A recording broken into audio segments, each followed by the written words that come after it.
I hope you make a good refuah, mate. Really, I really hope you do. Amen. Just doing good things. You could never be injured by doing a mitzvah. So may Hashem just give you a full recovery. You're listening to the show. You're helping the elderly. Just I wish you better. All right, guys, let's get started. So, the Gemara presents a response that Rav Yosef cried. He said, why are the righteous like nothing that they should be first in line for punishment? It perplexed him. It bothered him, And then the Gemara addresses that Abaye said to Rav Yosef, it's not a misfortune for the righteous. Rather, it's a favor for them, so that they won't have to witness the tragedies that will befall their generation. As it is written, it's because of the impending evil that the righteous one was gathered in. And what it's trying to say is that generally people that are wicked don't give two hoots if people around them die. People that are righteous are very empathetic, and it pains them deeply when bad things happen to other people. And they shouldn't know that sort of suffering. I mean, it brings it up in Ezekiel chapter 21, verse 8, and in Isaiah 57, verse 1. It also brings it up in the King's Book 2 of chapter 22, verse 19 to 20. Because if you remember, Gavin, Rav Simcha, I think, brought this up. King Yoshiyahu, he was told by the prophetess Huda that he would actually be taken away from this world for this particular reason. And it said it was actually a reward for him. It says, because you humbled yourself before Hashem, therefore, behold, I will gather you into your forefathers, you will be gathered to your grave in peace, and your eyes will not see all the evil that I'm bringing upon this place.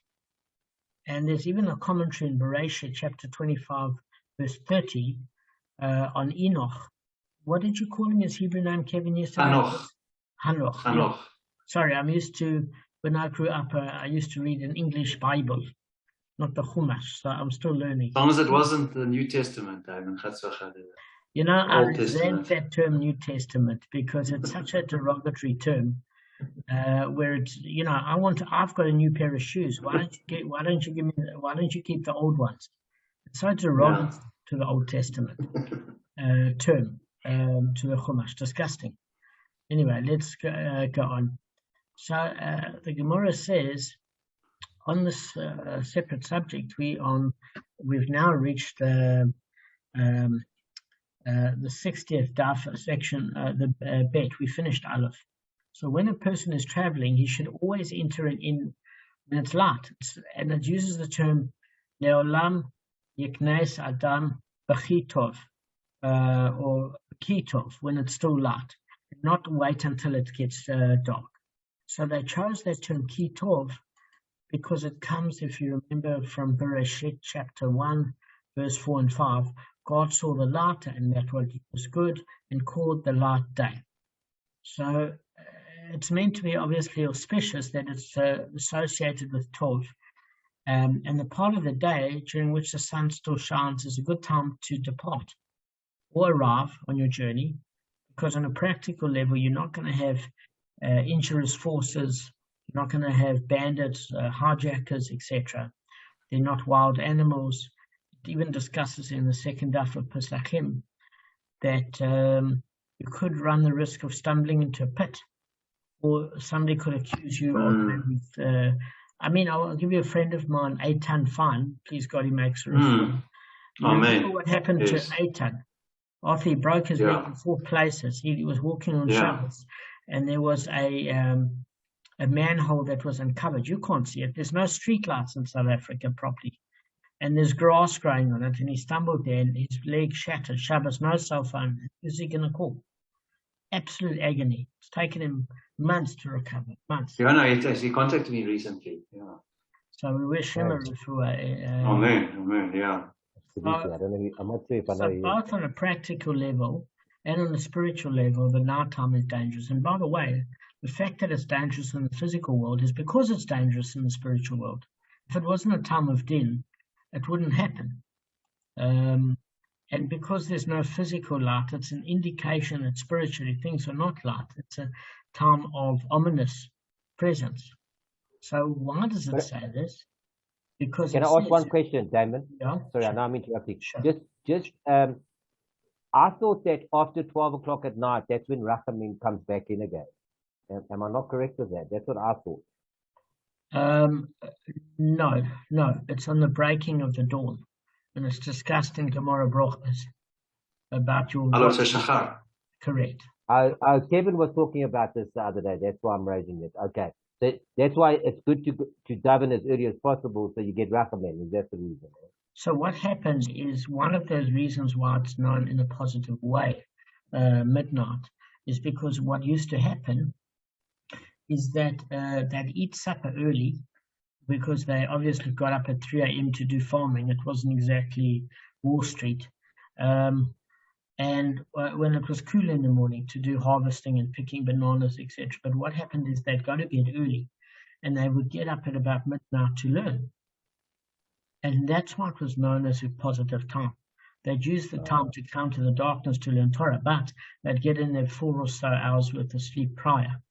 They'd go to bed at like 7 or 8 or whatever, and then sleep for a few hours. Let's just carry on, Gav. I want to cover a little bit of ground. No, thanks. I just wanted some clarity on that. All right. Thanks. So in Shemot chapter 12, verse 22, it discusses, and it says, "And as for you, you shall not leave the entrance of your house until morning."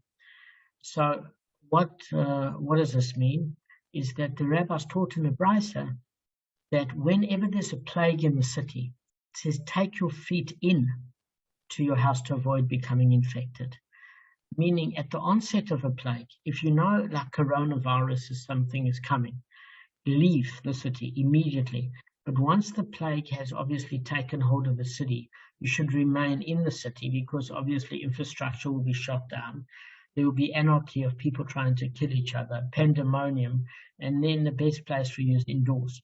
But if you are able to catch it at the onset, at that point you leave the city, but not when it's already taken hold.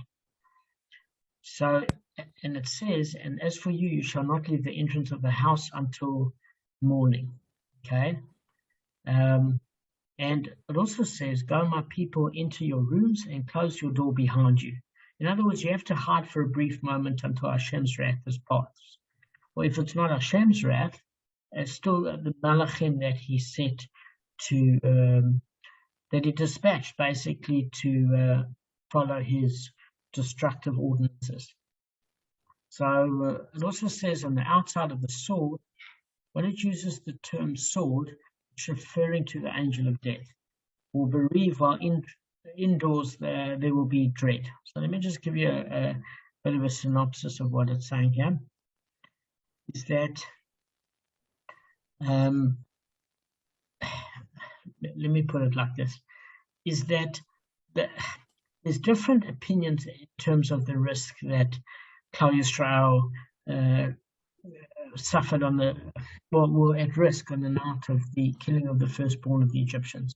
Gavin, you mentioned this last night, is that there was the risk, obviously, of Hashem's din, spiritual danger, but there was also physical danger that if Egyptians were dropping dead left, right, and center, they would be quite happy to use the sword to kill Jews in the interim. And that was the danger about being outside. So that was one of the issues that was discussed. But there's a philosophical question. Because when you have a term that says, listen, if you're outside, the sword will bereave, meaning if you're killed by a sword, your family will bereave you. And you're killed by the sword because the people in the city are either trying to loot, or there's pandemonium because there's a plague, or they want to kill you because you are being protected from that plague. Indoors, there will also be dread. When it refers to dread there, it's the dread of the angel of death. But Rashi says the environment outside is far more deadly than inside. That's for sure. And some of the sources, if you see, it's in Devarim chapter 32, verse 25, and Isaiah chapter 26, verse 20. But let me just ask you guys a question. Is there any philosophical problem that you've got with this where, in other words, where's the balance? Because the Rashbash mentions this. Who was the son of the Tashbet, he said, look, is there a point to run away? because if it's your time, it's determined in Rosh Hashanah. Remember on Yom Kippur we say who will die by famine, who will die by the sword, who will die by plague, etc. So in other words, Rashba, Kevin, is turning around and saying, well, if you're going to, it was determined in Rosh Hashanah, so what are you doing running around trying to avoid all these things? Because if the angel of death has to meet a person, he'll meet a person. So how do you guys see it? I remember that one with, I think it was King David, when he was, they told him that he's going to die on Shabbos. So he kept learning right throughout all the Shabbases once he found that out, until eventually he got tricked by the angel. There was some noise outside and he took the ladder and he fell. And that's how he died. So the angel of death got him. So yeah, you have to be absolutely cautious. You can't just, I'd say that you have to take every conceivable what's it called, safety measure that you can to protect yourself regardless. So the same thing, Hashem says you have to go see doctors. At the end of the day, it's Hashem that's healing you, or Hashem decides not to heal you for whatever reason. But you have to go see the best. You have to go see the best doctors regardless. If you don't go see the best doctors, you can't rely on Hashem just saving you for. Okay, so that's a good point. So let's, Arthur, you were going to say something, yeah? Yeah, look, I look at it this way. I believe if you're going to go see the best doctors, Hashem is actually sending that doctor to you to heal you through him. So it doesn't look like a miracle. That's a good point, actually. Yeah, but in the right time, because you can go to 20 doctors until you come right, because Hashem wants you to go through the process, whatever the reason is. But it can take time to find that right doctor. Okay, so listen, Arthur, continue, sorry. No, it's just that the whole world's the right. I mean, the whole thing, since Hashem doesn't want us to know it like in a miracle way, though it is a miracle that you're meeting the right doctor. I mean, even if you look at the Iron Dome, right? The guy woke up one day, had this brilliant idea, built it, and Israel gets defended. It's a good point. But Hashem gave him the original idea. It all came from Hashem. The original idea actually came from Ronald Reagan. He wanted to do the Iron Dome years ago to protect but that's because he ain't bald. But it's also from Hashem. It was Hashem's but idea. I'm talking about to get the technology to do that was phenomenal, and nobody else has been able to duplicate it properly yet. Yeah. Exactly. Let's address. I think it's a combined venture there. I think it's America and Israel together. Guys, we're going off topic a little. Okay. All right. Sorry. Okay. So no. Arthur brought up a good point inside of Gavin. Very good. The first point that Arthur mentioned is that we don't have open miracles today.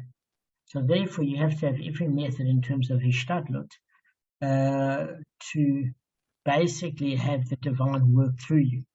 Meaning that if you don't work very hard, you're not going to earn a living. If you don't go and see doctors, a person could be riddled with cancer. At the end of the day, we have to make every effort to treasure our lives and our body and use those opportunities to preserve ourselves and know. See, I remember Rabbi Ron Cohen said it, or Aaron, Kevin, he said something interesting. He said, what was the sin after Adam ate from the knowledge of good and evil? And then the biggest difficulty is that man misunderstood his role, because he said what people struggle with today is knowing they get mixed up between hishtadlut and miracles. He said, because what in essence a Jewish person's mindset is that you've got to work as hard as a non-believer. In other words, with the same amount of effort as if you can't see a starving person and say Hashem will provide, Hashem will provide. You've got to roll up your sleeves, get him food.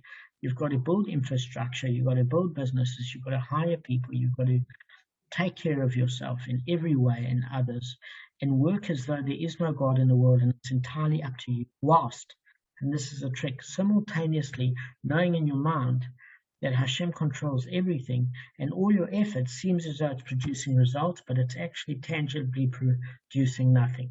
And all of us have gone through financial hardship in our lives where we know that it doesn't matter how hard you work, sometimes the well dries up, or sometimes no matter how many doctors you go to, you don't feel better and you can't even put your finger on the ailment, no matter how many experts you go. We've all had this. And so to keep that mindset that Hashem continually does miracles whilst acting as though it's entirely up to us. That's the perfect balance, Rabbi Ron Cohen said.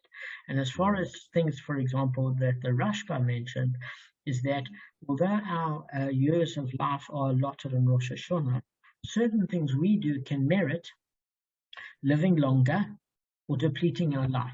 One of those things is suicide will be a game changer. You know, if you're meant to live a certain amount of time and you run on the M1, or you have a good lie down there while a lorry is coming over you, well, you might go to Shemayim better quicker than you imagined, because the world does work with natural laws of physics. So you can squander your opportunities, and you'd say, well, surely, how can that be possible if Hashem knows what we're going to do? So that's a different discussion with Rabbi Tats. How does Hashem know what we're going to do and we still have free choice completely? That's a completely complicated discussion and not the forum for this chat. But the thing of it that you have to bear in mind is assume that stupid people get killed. Sometimes bad things happen because you're stupid. It's not just because of lack of merit. So you've got to look after your life completely and not to put it in jeopardy. So the Gemara analyzes the progression of the Brisa. It says, well, what is the meaning of and it? And it also says, in other words, why do I need a proof from the second verse to tell me to stay inside? Because we said it twice.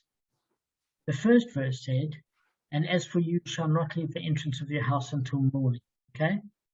And then you've got that second point where it says, and it also says, on the outside the sword will bereave, while indoors there will be dread. In other words, once Hashem mentioned this, why mention it twice? Why do you need the source from Isaiah and Deuteronomy to tell you the same thing? Surely we believe it when it's said in Deuteronomy. So the Gemara says you need both for the following reason. Is that you might say that it applies only at night time, which is when the plague of the firstborn took place. You haven't said the other day, like sometimes we take the lessons from the Chumash and we apply it as life lessons. If you had to apply it literally, it would seem that it's dangerous to go out at night, but not during the day, based on what? The sourcing of when the killing of the firstborn took place. Now, just to counter that, it says, but during the day I don't have to go inside, and come learn the refutation of the distinction from the following verse. Go, my people, into your rooms and close the door behind you. Okay? And it mentions that, obviously, there's Jeremiah chapter 9, verse 20. So why is it mentioning this? So that you won't come to think that it's okay for you to be outside during the day. And it also says that this applies when there's no dread inside one's home. But you might come to think that if there's dread inside one's home, it's better to go amongst people just for companionship. Come and learn from this verse that this is not so. So I'm going to tell you what you can equate this to. Two things. Is that if you look carefully at the Chumash with the issue of Sodom, that issue with the destruction happened when?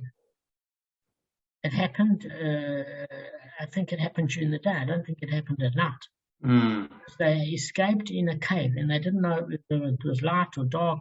They thought there was destruction of the world, and then Lot's daughter seduced him to carry on and propagate mankind.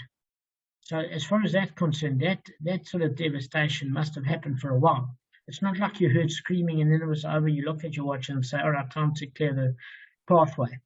So that's a lesson that you can't just take one story of the Chumash or one historical event from the Chumash and use it as your life lesson.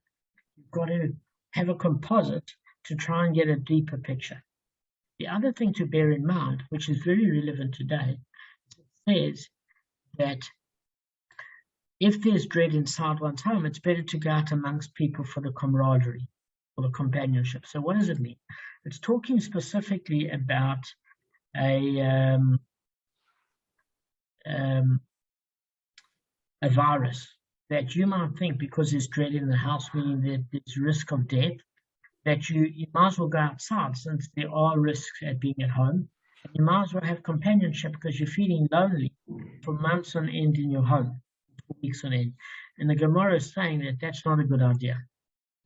Because on the outside the sword will bereave one, inside there will be dread. So in quite a literal sense, in the old days there was anarchy. If people started dropping dead from the plagues, it's an opportunity for people to rob and steal and kill. Have you ever seen, guys, these end of day movies, by the way? 2012, all of these shows. I don't know if you've ever seen these end of day movies. Greenland. What happens, Kev? I want to ask you something. That, you know, these films are all have the same premise. The earth is going to be destroyed by a meteorite in the next 24, 48 hours. Or there's going to be an alien invasion and there's Will Smith for Independence Day, whatever. What does the government always do? They never tell the people why in these movies. Because there'll be anarchy and mass murder and chaos. Correct. So unnecessary panic. Yeah. Correct. So, Gavin, what it's saying here is don't do that because there will generally be some sort of crazy behavior on the outside if there's a lot going on in the world, and it's safer to be inside. Now, you could say, well, how's that relevant today? You're not going to be exactly shish kebab by a sword because a person would end up in prison. We're living in different times. So what we can say is today is that the level of infection outside with COVID specifically is higher than if you remain quarantined. That's one of the lessons to take. So one, a moira's precaution in the face of the plague, Rava would seal the windows at the time of wrath, in other words, during a plague, for it's written, for death is ascended through our windows. In other words, he knew that viruses were transmitted and airborne, and therefore he would take precautions not to get infected. So the Gemara discusses the response to a famine. The rabbis taught in a brisa, if there's a famine in the city, take your legs out to another place. What does that mean? Run. Run where you're going to find food. As it says, there was a famine in the land and Abram descended to Egypt to sojourn. And it also says, there were 4 men who were Mitzrayim at the city gate. One said to the other, why should we sit here until we die? If we propose to enter the city, and there's a famine in the city, we will die there. And if we remain here, we will die. So let's now go and throw ourselves up on the camp of Amram, and if they let us live, at least we get to live. And if they put us to death, we're going to die anyway. So what it's saying is that even if you put yourself in physical danger, it's better than perhaps completely dying anyway of starvation. So let me just give you one quick analogy I thought about. If, say, for example, you've got maybe 50,000 Rand left, the argument would go, do you use that money to start some sort of Google marketing campaign and pull yourself out of the hole? Or do you use that money for your overhead until you've got no money? And then you're in real trouble. So the solution, what it's suggesting is maybe take a risk and use it for, this is not an advertising for Google. Google has created its own problems, the pox on their houses for what they cost me. But in any event, what I'm saying is that sometimes it's better to take risks if the predictable outcome is starvation or poverty anyway. Do you agree with me, guys? Yeah. Nothing to lose. There's nothing to lose because one is going to end up impoverished or starved to death anyway, so you might as well have some sort of basis to recover, whether it's escaping the environment and going to a new one, or perhaps taking marketing risks in your business. Now, there's a halachic question that Rabbi Tatz brings up, and others in the Gemara, is what happens, are you allowed to halachically do a procedure on a terminal patient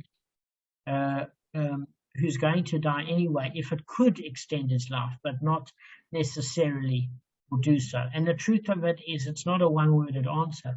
The Rabbonim have gone into this in great, great detail in terms of the degree of risk and what's involved.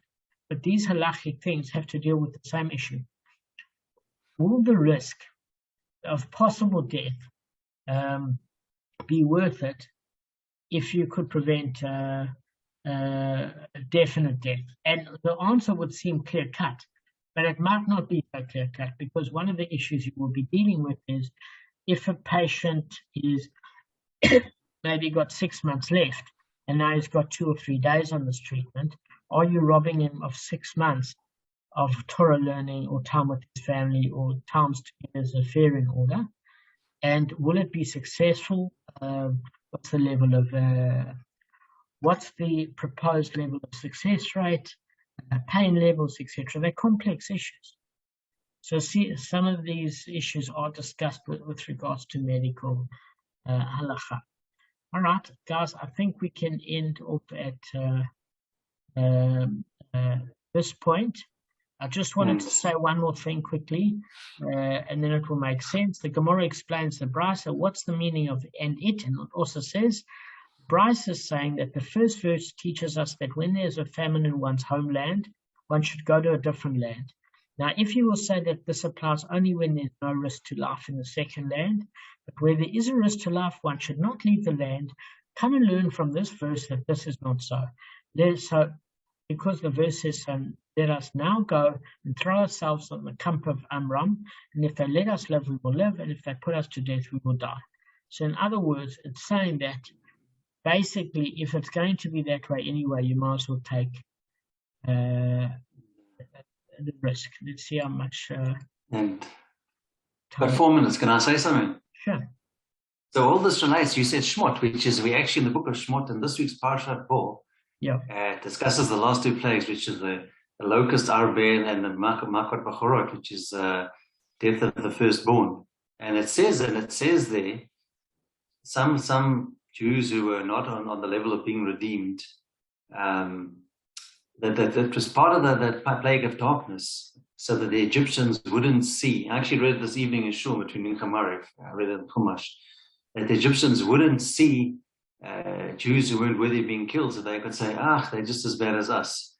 But they were also warned to stay indoors, because as it relates, which is actually interesting that we're covering it right now, and it's in this week's Parsha, that the Jews had to put mark the doors, the doorpost with the blood of the lamb, I think, and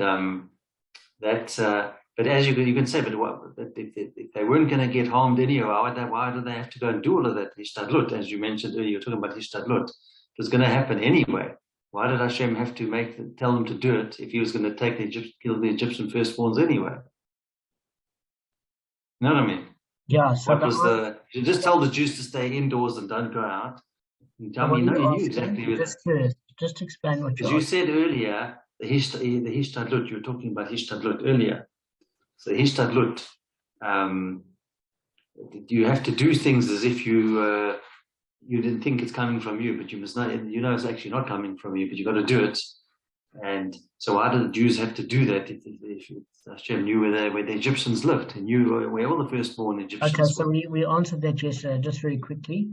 So one of the things is that the Jews were given an instruction by Hashem. It wasn't debatable to stay indoors and take hyssop, which hyssop, is hyssop, and take the blood of the ram and mark their doors, because it was a test of to take the god of the Egyptians, sacrifice it. Yes.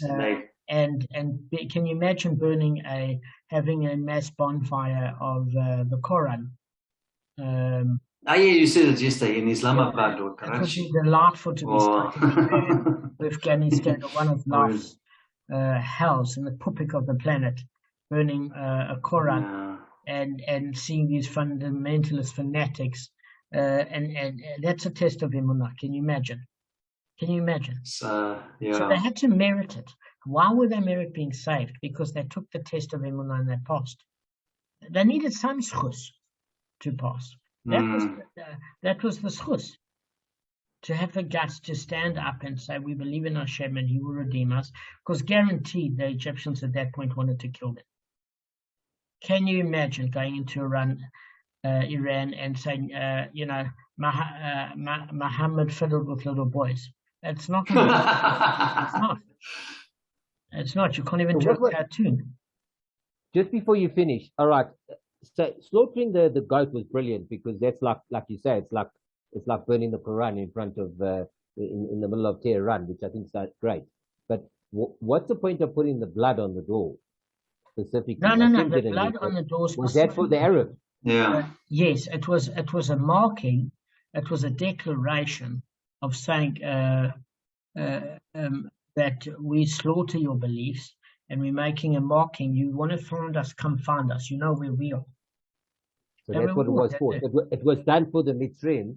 Yes. It was a direct thing for the because it's not for Hashem. It's not for us. It was for us as well because we had to go through. Well, it was for Hashem to know that we took His command seriously, despite the lack of safety.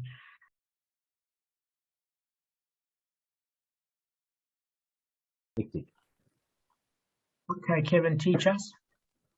Okay, so this is for all the Cholim of Klal Yisrael. And the next point I want to cover is, when is it permissible to interrupt?